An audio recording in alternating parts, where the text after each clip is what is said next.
Hello guys, ঘুম থেকে ওঠার পরে যদি এক্সারসাইজটা না করতে পারো তাহলে ঘুম থেকে ওঠাই বন্ধ করে দাও। এত পরিমাণে এক্সারসাইজ করেছে, এখন কোথায় কি ঢুকাবো কিছু বুঝতে পারছি না। দিয়েছিল আমাকে ছুঁচে ছুতো করানোর জন্য, মানে ছুঁচে সুতো করানোর জন্য দিয়েছিল মা। দীর্ঘ সময়ের অবস্থান ঘটিয়ে ফাইনালি আমি ছুঁচে সুতো করেছি।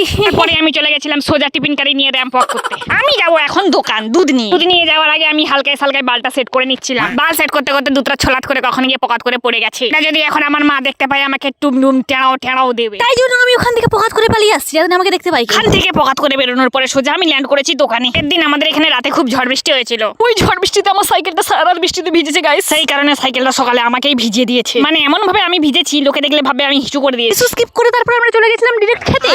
কাল বেলায় পান্তা খেতে যে কি পরিমাণে ভালো লাগে গাইস, আমি কি করে বোঝাবো তোমাদের গাইস। এই গরমকাল প্লাস পান্তা প্লাস আমি, মানে ব্যাপারটা পুরো ওয়াও করতে আমরা স্নান করে নিয়েছিলাম গাইস। গরমকাল পড়তে পড়তে সূর্য যেভাবে তার রূপ চেঞ্জ করছে, মানে আমার এক্স মনে হয় এতটা রূপ চেঞ্জ করেনি গাইস। বাদ দাও গাইস, এক্স কে মাটিতে চাপা দিয়া যাক, এখন আমরা ভাত খাবো। জীবনে শালা কিছুই নেই, শুধু খাই করা ছাড়া। গাইস তোমরা খাই ভ্লগ দেখতে থাকো, ততক্ষণ আমি যাই, টাটা। ভিডিও ভালো লাগলে লাইক কমেন্ট শেয়ার করো।